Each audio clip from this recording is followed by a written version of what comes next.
Professor Karmeshu is at the School of Computer and System Sciences, Jawaharlal Nehru University, New Delhi. He received his PhD from University of Waterloo and has been serving at Jawaharlal Nehru University since 1986. He has worked in the areas of mathematical modeling and computer simulation with special reference to nonlinear and stochastic systems, stochastic evolution of socio-technical and engineering systems, performance modeling of communication networks, bioinformatics, system biology, and computational neuroscience. He has served as a Dean, School of Computer and System Sciences, and has served as visiting professor at University of Waterloo, Canada, and Stuttgart University, Germany. He has received several awards and recognitions, including the prestigious Shanti Swarup Bhatnagar Award in Mathematical Sciences in 1993, and the C.M. Jacob Medal of the System Society of India in 1990. Please. Okay, the topic is stochasticity and nonlinearity in modeling of social systems. Basically, if you look at the modeling has become an essential feature of all scientific inquiry, be it physical system, biological system, social systems. You take any system, it is capable of capturing the dynamics of complex behavior of a variety of systems. This origin, if you really look at the mathematical modeling, it goes back to the period of Newton. When Newtonian paradigm dominated scientific thinking for almost 3 centuries. So basically looking at the Newtonian paradigm, the systems are linear, people applied it, and it was almost like a mechanical vision. Given a large system, you can decompose it, and if you can decompose it, it is almost like a reductionist approach, and then you can superpose, and you can get. Okay, so this basically linear approach means this is a linear superposition principle. Given any system, you can break it up, and whatever you analyze it, you superpose it, and you get the answer. Then people thought that they can apply the same idea in social systems, and this became social physics. And the basic problem with this type of modeling, that given a social system, the basic issue was there is a choice of freedom. Given any individual, you can't say that he is a deterministic person and this fellow will only behave in this manner. So people rejected it, and it was beautifully explained by Max Planck. What is the difference between physical sciences and social sciences? Max Planck said that suppose there is a particle acted upon by 2 forces, F1 and F2. Then according to parallelogram of forces, it will move along the diagonal. That is physics. Now you put a hungry dog and put some food here and some food here. Dog never runs along the diagonal. So this is the basic fundamental difference between social sciences and physical sciences. The attempt to apply this Newtonian paradigm or a linear paradigm, this was criticized, and then the next stage was looking for some sort of a regularity. Is there some statistical regularity in data? That is, if I am getting a lot of data, can I organize it? That was the starting point, and like economists like Pareto, he organized the income distribution. They found that it almost fits a log normal distribution. So that was organization, statistical organization, and this was again with the development of statistical physics. So people thought that they can borrow the ideas of statistical physics and start applying to this. And so basically it can also take into account the unpredictability at the individual level, because no individual would like to be deterministic. Where is this unpredictability, stochasticity, that gives variety, and that is very, very important for all of us. So this unpredictability under appropriate normalization condition. Now there is a very powerful result in probability theory which is called central limit theorem. That if I have a large number of random variables, if I add them, if it is in additive manner and properly scaled, then you find that it tends to normal distribution. And this aspect is very, very important. But please note, I will discuss that this central limit theorem works so long as variables are independent, uncorrelated. And when you are reaching the phase transition, which I will discuss in many of my models, where you will find the breakdown of central limit theorem. But otherwise, if there is a central limit theorem, if variables are independent, Then people say like human height, there are 206 bones. You add up, if they are IID, height follows a normal distribution. Similarly, question paper marks also follow a bell-shaped distribution. There are large number of parts if you say IID. So that also follows normal distribution. Next. Now this is a mathematical statement. X1, X2, Xn are independent and no variables. Zn, sigma xi minus sigma mu I by sigma I square under root. So this scaling is very important under root n.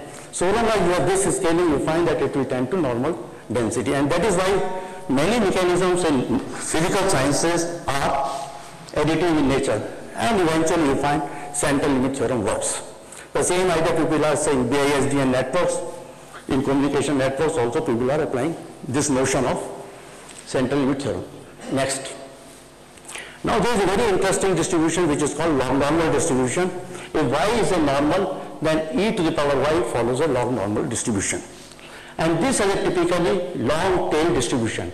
Now people are interested in this tail. And variety of systems now, people are looking at heavy tail distributions. Same thing we are finding in physical sciences. If it is a heavy tail distribution, then 1 upon f noise. This I will also mention, these are intimately connected. So this heavy tail distribution becomes very important. Now what is the mechanism for heavy tail distribution? So again, heavy tail distributions you obtain when there is a multiplicative mechanism. If you find there are large number of factors which instead of being additive, they work in a multiplicative manner, you find the distribution turns out to be log normal distribution. And this was beautifully explained by Shockley. 1957, he proved, he was analyzing the data. Some scientists publish 5 papers in their lifetime, some 10, some 20, some 100, some 200, and the maximum is Paul Erdős. He has published 1500 papers, a very renowned mathematician. So they find is a heavy tail distribution. The question was as to what was the mechanism which is responsible for this type of heavy tail. Shockley argued that in order to publish a paper, there are a large number of factors. You think of a problem, work it out, identify the important result, send for publication, it comes back, revise it, and this process, if you can list about 10 factors, and if they are reasonably independent, the probability is the product of all quantities P1, P2, Pn. Now if you take logarithm, log P is sigma log Pi, by central limit theorem this follows a normal distribution, so P is log normally distributed. And we looked at all the data with the publication profile, they find it is a log normal distribution. Similarly, if you crush stone, if you look at the size distribution, that is also log normally distributed. Similarly, if you take income again you can say that making money, you have not to be smart, number of factors, you have to be crook, so many factors, and if you multiply all these factors, you will find it follows a log normal distribution. So this log normal, large number of social sciences you find log normal distribution. Similarly, internet, connections of file sizes and all those things, people are trying to, people have applied this log normal distribution. Now there is an interesting thing, which is called power law. Now a lot of stories are there about the power law. This is about the random graphs in trust. I think Dhanalakshmi Sharma was giving a lecture. So this power law, now large number of statistical distribution for large x behaves as power law. And this log normal distribution, when the variance is very large, that is if you take log fx for large sigma, this and this greater than this, then log fx behaves as this. So it is fx behaves as 1 upon x for large x. So this log normal distribution has the capability of mimicking. Similarly, people have seen, if you take the income distribution, you find that it works log normal distribution, but the tail is something which depicts a power law behavior. Like 5% of the persons make money not because of this multiplicative mechanism, but because of amplification mechanism. And this aspect was tested Elliott Montroe, who was Einstein professor at Rochester University, very interesting person. He wrote a book on social physics. So he argued that, like Beatles, made money not because of this, but it was an amplification process, and that led to the development of power law mechanism. Next. So power law is fx is x to the power minus gamma. And similarly, you have Pareto heavy tail. Interestingly, whatever Pareto did, almost more than 100 years back, these ideas people are applying now. All this internet, the World Wide Web, you are finding that this distribution, Pareto distribution, is being applied in those contexts. So these heavy tail distributions have become very important in all biological sciences. If you look at this DNA and RNA, so you find that there are heavy tail distributions which fit. Similarly, you say earthquake engineering, these heavy tail distributions which fit. Similarly, if the heart gets into fibrations, it is a heavy tail, and this heavy tail is intimately connected to 1 upon F noise. And if it is 1 upon F noise, like semiconductor noise is 1 upon F noise, heart is 1 upon F noise, physiological systems have 1 upon F noise, soil variability has 1 upon F noise. So every year in Tokyo they used to hold a conference on 1 upon F noise. You find a large number of things, you bang the door. Again, if you use spectral analysis for no frequency, you find it is 1 upon F noise. Next. So this is again a scale-free properties, which is very important. That is, if these are the power law, then it depends on the absolute scale, that is. So the ratio B upon A, that is very important. And same thing they are also find in the stock market. All stock market is essentially a power law type of behavior. If you look at the Black-Scholes model, it gives a geometric long normal process, but for large this, you have to mimic the behavior which is a power law. They are finding the tail is a power law behavior. Somehow nature chooses power law very much. Next. So now linear and non-linear. Now Newtonian equations are very general, appropriate both for linear and non-linear phenomena. Researchers generally avoided the investigation of non-linear systems and resorted to linear approximation. That was a story around 60s. So you take any non-linear system, you linearize it, and you solve the system. And whenever there was a non-linearity, it was some sort of some aberrations was there, and you can just approximate it and get the solution. So scientists dismiss non-linearity simply as annoying. Nature is relentlessly non-linear, and this was particularly last 30 years. People have realized that it is a non-linearity of the systems, which is very, very crucial for understanding, and particularly in all social sciences, it is a non-linear aspects which are very, very crucial. So non-linearity introduces the possibility of systems with multiple equilibria. Now what is interesting is that linear systems are only capable of depicting a unique equilibria. But if the systems are having multiple equilibria, it is a non-linear systems which are capable of this. So non-linearity introduces a possibility of systems with multiple equilibria, bifurcation of solution, chaos, and so on. And there is a new field which has emerged now, which is called science of complexity. Center for Institute in New Mexico has started a center where there are 6 Nobel, I think Anderson is there, Kenneth Arrow is there are 3 or 4 Nobel laureates and number of scientists, and they are trying to understand the brain, they are trying to understand the stock market. So Citicorp had funded it extensively, where there are physicists, biologists, mathematicians. So study of nonlinear systems have become possible mostly due to the computing power. Again, if you go back, this nonlinear appreciation was there with Poincaré. Poincaré had idea about this nonlinearity, but the French group, I think they are very, very strong mathematicians, outstanding. So that appreciation with Poincaré was there, but things to be dismissed. So I think 1970. So next. So basically all this work, synergetics by Hermann Haken at Germany, he started the field of synergetics, that is a self-organizing system. If there are large number of particles which are interacting, the system self-organizes. It is a non-linear interaction which can give rise to this. Similarly, dissipative structures, Electrogene started that system driven fast form equilibrium. System can depict multiple equilibria. What happened did, he says, given a system, when you are reaching the critical point, suddenly you find the large number of variables, say, thousands of variables at the critical point. There are very few variables which become important, and these are called order parameters. So any dynamical system, if you want to analyze in the vicinity of critical point, it is a very few parameters which become important, and those he called as order parameter. That was basically the idea of Haken, and he almost published 100 volumes Springer Verlag on synergetics.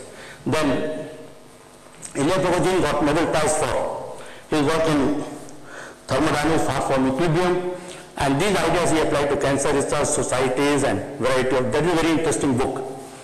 Then René Thom, catastrophe theory, he is a field medalist who proved that given any dynamical system, there are different types of catastrophes, butterfly, this and this, chaos. So given this suddenly system, you find that as you are changing the control parameter, suddenly at the critical point system jumps from one level to another. This discontinuous jumps, that is what was interesting to social systems modelers. But given this, one can also analyze systems depicting a sudden change. So synergetic and dynamical system development, bifurcation theory, chaos theories, advanced nonlinear stochastic modeling, complexity theory, and so on. All these developments, particularly last 30 years, became so important that people got interested in social modeling. And so in US, I was seeing at MIT, many people got into physicists, electrical engineers moved into transportation system. Suddenly they could analyze a nonlinear dynamical system which are closely related to the traffic flow modeling. Next. So now what I will do, I will take some problems, modeling innovation diffusion, then I will discuss modeling political hostility. If time permits, I can also go over and discuss competing social groups and some growth of knowledge, the Kuhnian paradigm, how knowledge grows. So what is an innovation? I think Swami is here.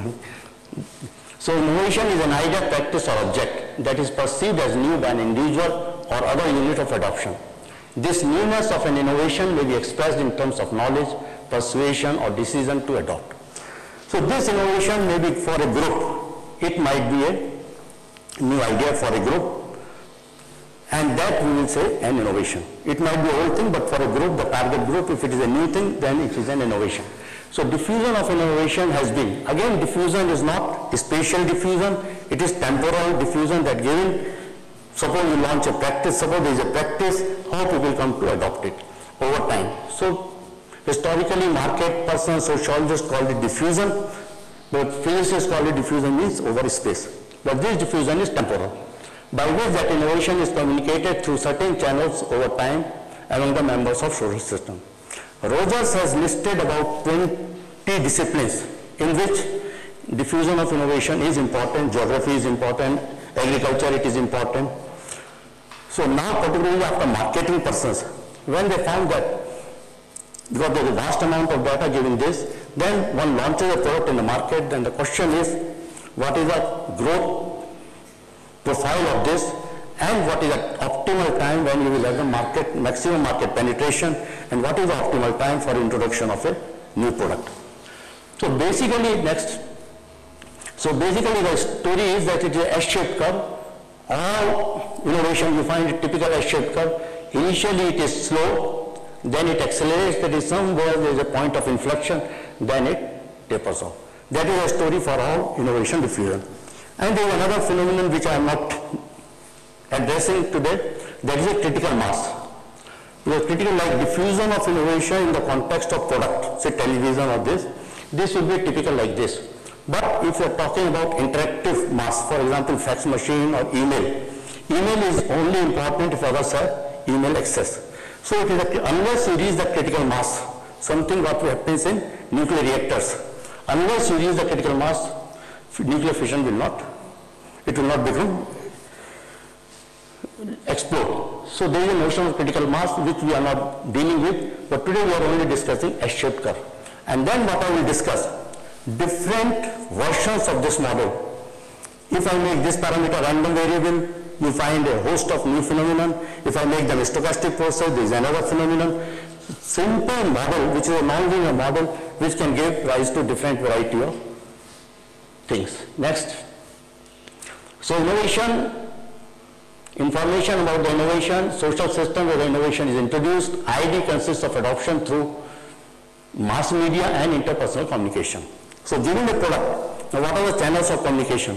One is mass media, like television, radio, everything. You said that is a mass media, and interpersonal contact are word of mouth. A person who knows the information and who doesn't know. It is something akin to what we have in epidemics. like interaction of susceptibles and infectives.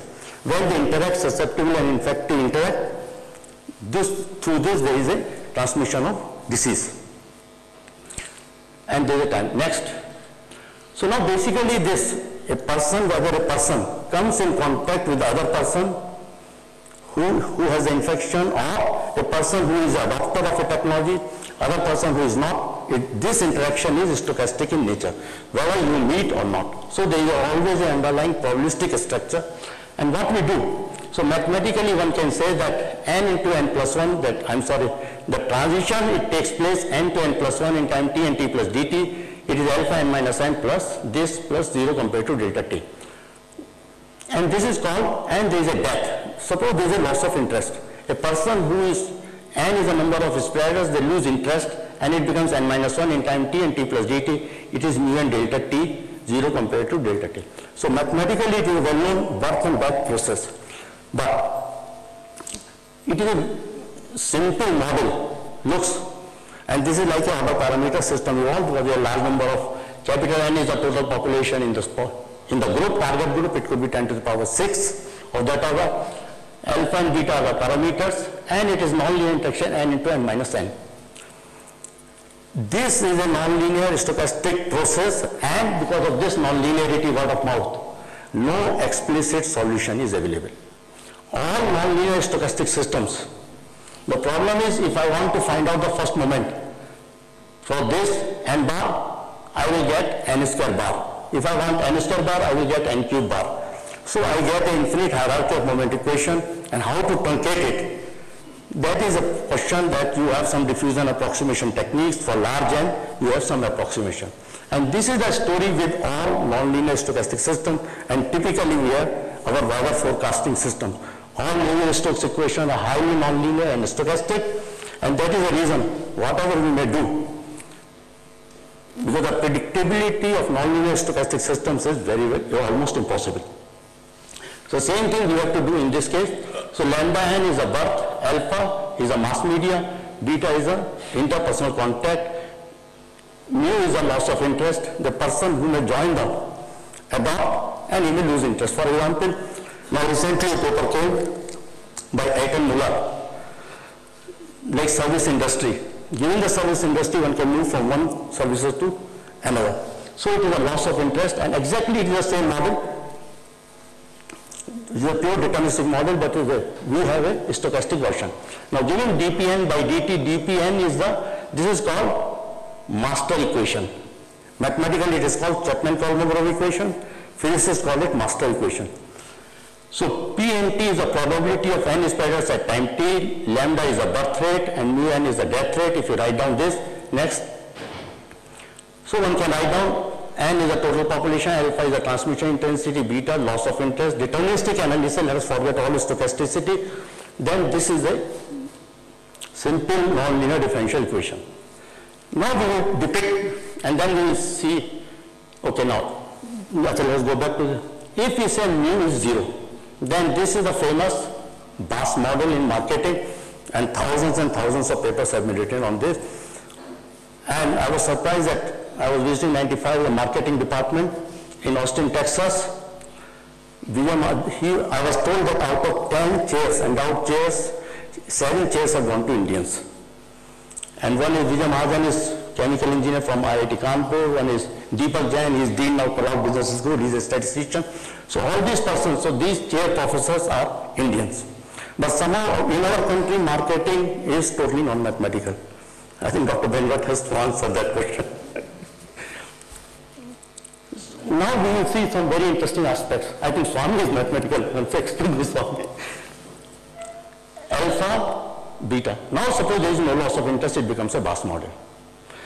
Another thing is, okay, that is a story of BAS model, lot of data and everything people can analyze.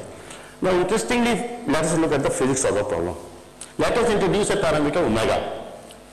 Alpha by beta, a measure of relative strength of the source and an individual.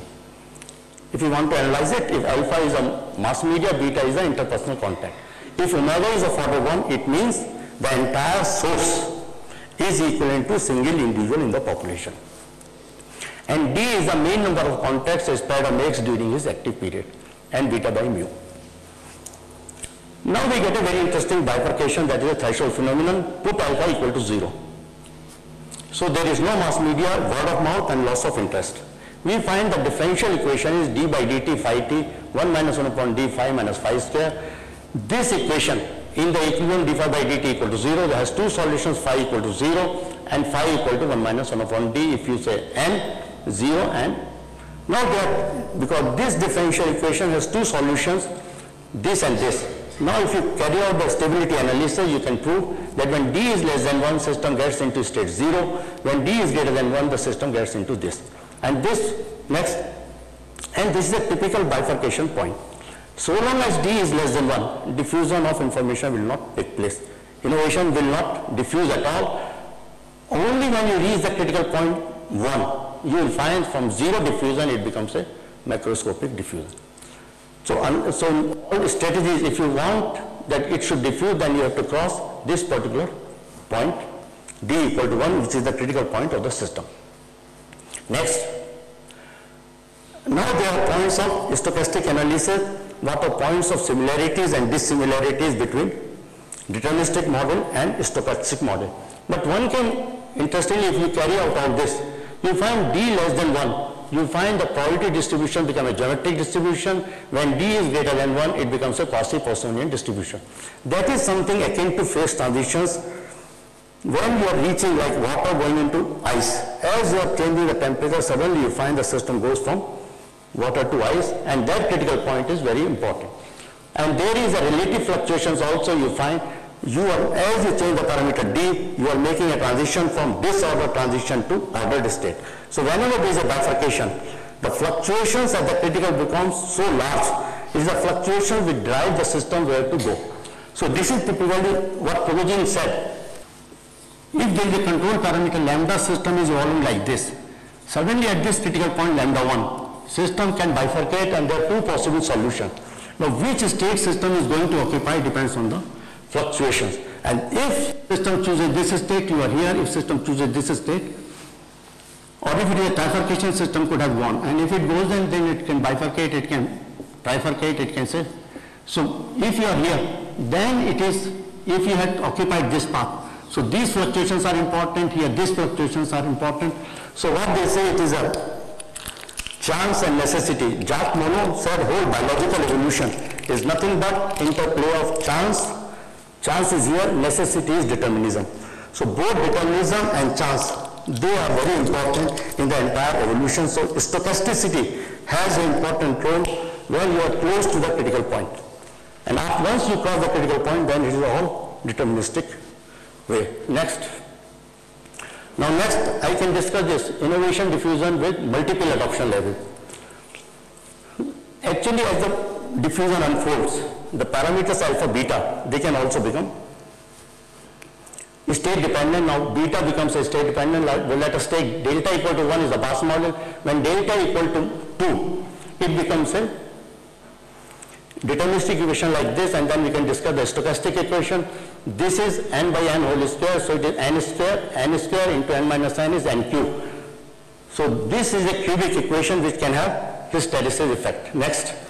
Now as you are changing the parameter beta and given for a mu, you find there is only for mu equal to this, there is only one unique solution. And as you are coming here, as you are changing the parameter beta, you are on the lower branch, and suddenly when you reach C, it makes a jump from this to E, and then you are on the upper branch. In order to retrieve this from F to E, if system doesn't make a jump here, you have to go all the way up to D. And this is the hysteresis effect which we find. And if this is a hysteresis effect, then one can look at the stochastic analysis. If you look at the, one can write down the stochastic differential equation where W1, W2 are the Wiener process. But since Wiener name came also, I can tell you on the lighter side, Norbert Wiener was a great mathematician of MIT, one of the outstanding mathematicians, international mathematician. He was very absent-minded. He started the field of cybernetics. Once his wife told him that we are changing our house. So that process, all this Wiener process is all great achievement. After that, all stochastic differential equation work. So if you write down the stochastic differential equations and if you carry out the analysis next, Similarly, you can have nonlinear focal plane. Next. Okay, now this is an interesting thing. When you have systems which are nonlinear, they can have bimodal distribution. System has one mode here, then next mode here. System has two modes here, and this is unstable. System has one mode here. So here what we are finding, when beta parameter slightly changes, you find system goes from high probability, low adoption level, high adoption level, low probability. Here it is almost equal probability at low adoption as well as this, and this is low adoption and high adoption with high probability. So to design control policy for promoters of innovation in the form of strategies requiring parameter trajectories to remain outside or within the cusp depending on the level of adoption. So if one is interested to push it, so slightly changing the parameter, one can push into this state. So Brian Arthur says, who is at Stanford University, he says where there are multiple equilibria and a central authority favors a particular one, it can of course attempt to tilt the market towards this outcome. Timing is crucial here. There are only narrow windows in which the policy is effective. So when there is a nonlinear system, the parameters, the choice of parameters becomes very crucial, and if you want to tilt the market, then you can always force it by changing the parameter. And this, Brian Arthur, all these persons are responsible for the work which is called positive feedback economics. Entire economics theory has been developed on negative feedback. But given the positive feedback theories, you find there are multiple equilibria. Okay, then I think you can skip all this. Skip. Yeah. Now I can discuss something on domestic political. And this is currently Naxalite. And this, so this, Mahajan was ISM from Biarkada. We had developed this model way back. So domestic political conflict process. Now, several quantitative studies are available to explain the phenomenon of political conflict within nation. That is variously described as civil strike, civil collective violence, revolution. These studies emphasize the underlying explanatory variable of political conflict, but have given little attention to the study of the process. What is the conflict process, what is the underlying dynamics? That people have not addressed. Next. So Lischbach and Garg wrote a book, very famous book, Why Men Rebel. He is at the University of Chicago. So they propose a model that treats conflict essentially self-contained and self-generative. These authors do not consider how regimes and challenges interact during the process of political conflict. So now our interest is how to model the dynamics of such an interactive process. So next. So the kind of conflict that arises because a section of society, hostile group, that is the challengers. So there are two groups. One is the challengers who are challenging the authority, and there is a ruling group, that is the government. So there can be various social, economic and political factors if they threaten to jeopardize the consensus around which the system is organized. So our interest is to look at the dynamics. Next. Now what are the tangible variables, how to quantify? The tangible variables HC measures the level of hostility by the hostile group. So number of attacks, counterattacks and all those things one looks at. So one can quantify this HC. HR is the index of counteracting measures taken by the ruling group. So given a particular power structure, the regime will seek to gain recognition of the legitimacy of its position and authority when confronted. The challenger seeks to deny this claim and organize activities such as demonstration, strikes, riots at weakening the regime. Next. So now if you look at the dynamics of the government, ruling group, it is a very simple dynamics. It means if it is the government is attacked by terrorists or the challengers, it will also, and then there is a carrot, they will also fatigue, they will try to dampen this. So there is a dynamic dhr by dt equal to ERSC minus phi r HR. So the first term is retaliatory efforts made by the regime to meet the challenge. Second is fatigue effect insofar as the regime attempts to persuade or win over challenges by a policy of appeasement. This is the dynamics of linear dynamics for the ruling group. Next. Now if you look at the challengers, to start with there is some sort of a discontent deprivation parameter. They think this is what we deserve and we are not getting. So D is the starting point. DSC by dt is D. D is the measures of initial discontent. This should be ERHR, ECHR, corresponds to the exacerbating effect of the repressive action by the ruling group to subdue the hostile group. So this is action-reaction dynamics. Then next, 5CHR, it should be 5CHR, I'm sorry, it's 5CHR. It is a fatigue corresponds to inhibitory factor. Collective action regime may need to take cautious approach and the challengers may be reluctant to challenge the authority. Then this is a self-reinforcing effect. Collective violence breeds collective violence. And last is contender's cost of collective action. Now these are two linear and non-linear dynamics. Let us look at the solution. Next. So this is a next.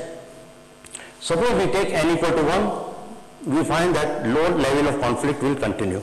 But when we take n equal to 2, now the interesting dynamics is, this is a linear dynamics and this has HR square SC. So it can give a non-linearity of cubic non-linearity. In the steady state, we find there is a solution cubic and HR and SC are straight like this. And if you look at this, then next, we find that we get a hysteresis effect. System is, when D deprivation is 0, there is no hostility, system is in the equilibrium. As D increases, we are on the lower branch, OP. And as we reach the critical point, system jumps from one level to another and we come on the upper branch. Now in order to retrieve the situation, what one will do? Strategically one will say that reduce the discontent. If you start reducing the discontent, the system does not make jump here at P1. You have to grant a lot more concession in order to bring it back on the lower branch. So this is a hysteresis effect that if some people are demanding something and if you don't allow it, the system escalates and suddenly you find that it escalates and goes on the higher branch. Next, and this is a beautiful hysteresis effect. I think actually this, I can't do it properly here. So this is face of a man, face of a man, face of a man, face of a man, face of a man, face of a man. This is a lady. And this is lady. So,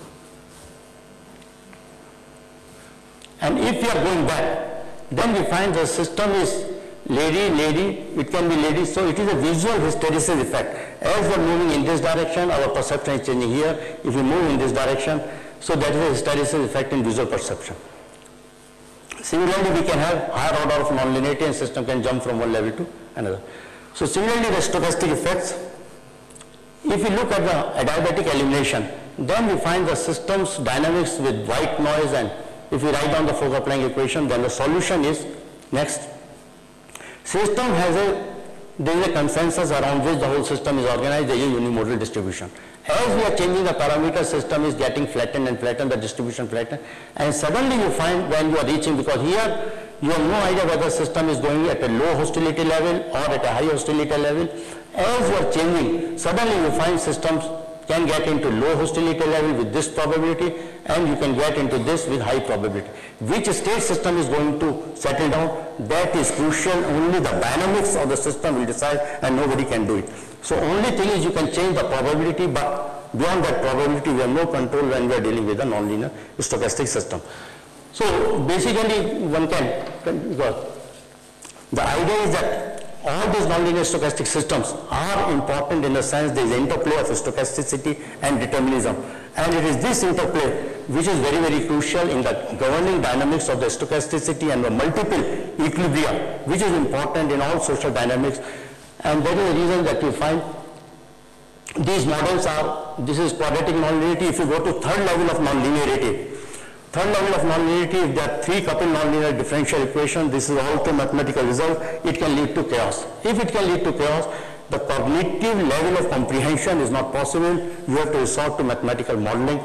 And all these mathematical modeling in social sciences, one should treat it as if they are giving you, providing some information or verbal discussion. It can clarify many of the verbal concepts. It is in that spirit it should be taken. Thank you very much.